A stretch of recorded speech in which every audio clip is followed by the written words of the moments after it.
Welcome back, veterans. Today is where the rubber meets the road. In the first episode, we talked through the things you need to do before you look at leaving the military. Second episode, we explored your personality type, what careers might suit you, and we worked on resumes and all that sort of thing. Last episode, we talked about shedding your gray man persona. Today is where you actually have to get out and do the work though. Today, we're tackling outreach. Today, you're actually going to start getting out there and looking for the job that you want. Now, for a lot of you, this is probably somewhat terrifying because if you went into the military straight out of school, you probably have never done a job interview since then. You don't know what the corporate or other world is looking for, and you obviously have a problem selling yourself. Now, the thing about going for a job as a veteran is that you can sort of take two paths. The first path is the worst thing you can do, and that is taking everything that we previously did around your resume and all that sort of stuff, plugging it into whatever online job application and hoping for the best. That, in my mind, is less going for jobs and more like trying to win the lottery. You're relying on algorithms, you're relying on resume scanning software, stuff like that. Basically, it's the worst possible thing you can do because it discounts all your skills, it discounts everything that's unique and special about you and your service, and just pits it against everyone else's resume. You don't want to do that. The second path, if you do it properly, is guaranteed to give you the absolute best chance of success. So let's get straight into that without further ado. Now, in countries like Australia, Canada, US, UK, we have very strong veteran transition programs because governments have realized that veterans aren't a welfare case. They're trained operators, and basically all they need is to be pointed in the right direction. So we've got very strong transition programs. Now, if you're not in one of these countries, we'll sort of get to that after, but the first thing you want to do, regardless of what country you're in, is look into what veteran programs there are. Now in Australia, we have the government veteran employment program. We have charities like Soldier On. We have RSL Life Care. We have the veteran and family hubs. All of these, whether they're charity or whether they're government run, their job is to give veterans support, both psychological support, transition support, and most importantly, career support. You can go to any one of these agencies and they will help you with interviewing skills. They'll help connect you with the right industries, the right people in the right industries. It's essentially a shortcut, and it's a shortcut designed for people like us. You would be foolish not to take advantage of it because it is everything that you need as a veteran to get not only the job you want, but the career you want. So the first thing you want to do is find out what's in your area. I imagine you have a specific location where you want to settle after your military service. The first thing you want to do, reach out, find out what organizations are in your area. If there aren't any, go to the main offices instead. Contact the main offices. And don't just stop at one.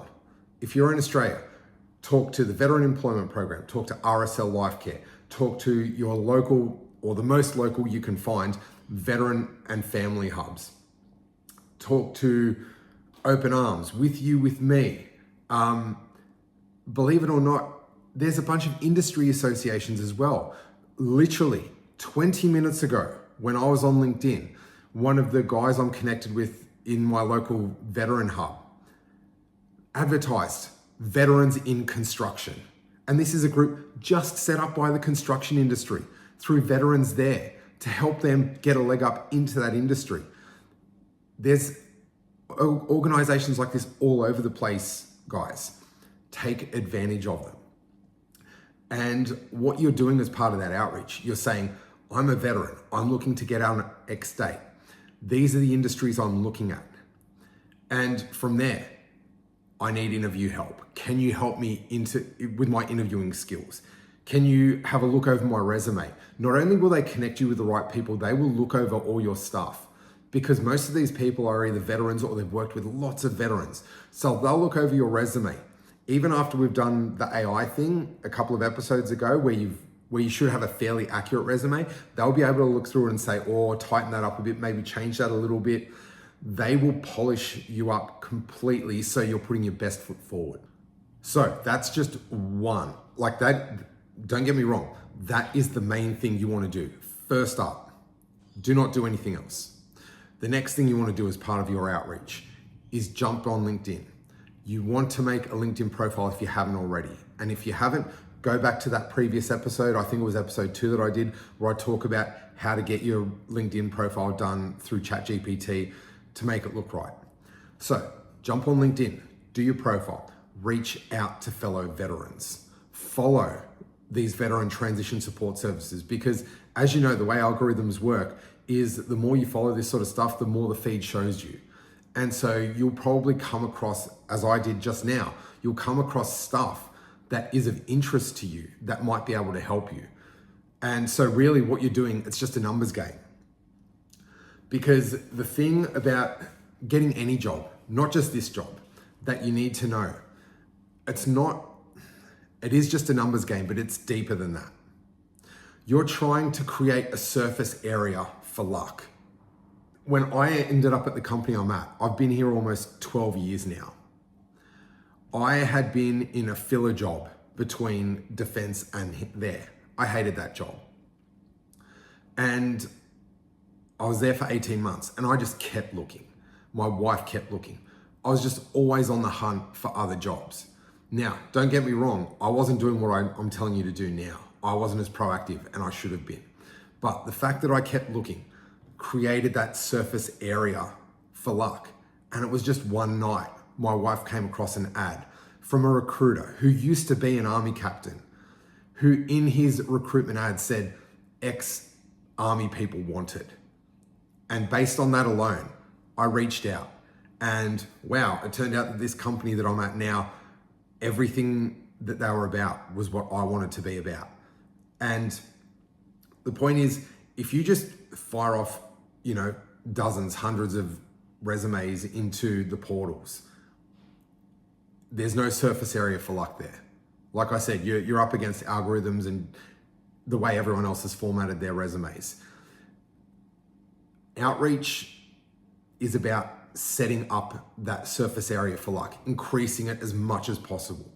So the more veterans that you can connect with on LinkedIn, the more veteran organizations you can connect with on LinkedIn, the better. The more opportunities that you'll have, the more things will just come into your circle. That's where you need to go to the next stage, which is using stuff like LinkedIn. You need to start networking. You need to start talking to other veterans. Because as I've mentioned in previous videos, most veterans on LinkedIn want to help other veterans. You've got the best job network in the world. You just don't know it. Because the simple fact is, if you get fired or you leave just any civilian job, you have the people that you've worked with and the people that you've worked with previously and family to rely on for job recommendations. When you leave the military, you've got tens of thousands, hundreds, millions of people all over the world who recognize what you've done because they've done the same thing and they want to help you. Now, they're not going to be able to connect you with a job every single time straight away. But the more people that you talk to, reach out, ask for advice. I'm getting out in a few months. I'm thinking of this industry. Do you know anyone in that industry? What are your thoughts? How was your transition? Just talk to people. It doesn't always have to be transactional. It shouldn't be transactional. And the more you can just start connecting those dots, the more you're going to have opportunities come to you. So the last thing, yes, you want to put job applications in. Obviously, jobs aren't just going to come to you where someone gives you a call and says, hey, we want you for that job where you haven't done anything. So let's talk about that really quick. The first thing you want to do, if you have ex-service organizations like we do in Australia, they have their own job postings. And these are from companies that want veterans. So before you go looking on Seek or Monster or whatever, the big online job portal is in your country, go to their notice boards. Ask them what's coming up. Do you have anything in this field or whatever? Those are the first applications you put in because they are the people that actually want veterans. So go where people want you. That's a no-brainer. Second one, keep an eye out on LinkedIn job postings because again, this is where people that want veterans will display it. And third, yes, go to your big ones, your Seeks, your Monsters, your whatever, job portal you have in your country.